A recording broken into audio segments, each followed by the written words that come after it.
सर्वांच्या आवडत्या गुळाच्या पोळ्या. 1 चमचा तेल, चमचा पाणी.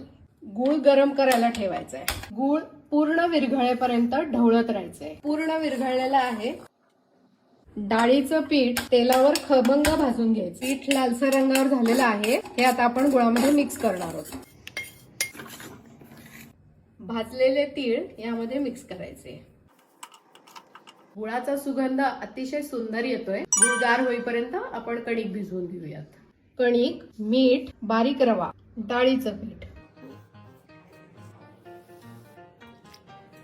कणिक थोडी घट्ट भिजवायची. अर्धा तास झाकून ठेवायची. हा आहे गार झालेला गूळ. ह्याच्यात स्वादासाठी वेलची पूड टाकते. गूळ किती छान झालाय बघा.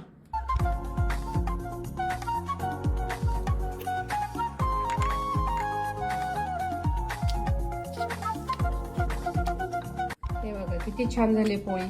कडेपर्यंत गूळ पसरलाय. वाव, काय मस्त झाली बघा पोळी. कशी फुगली आहे बघा. गुळाची पोळी तयार.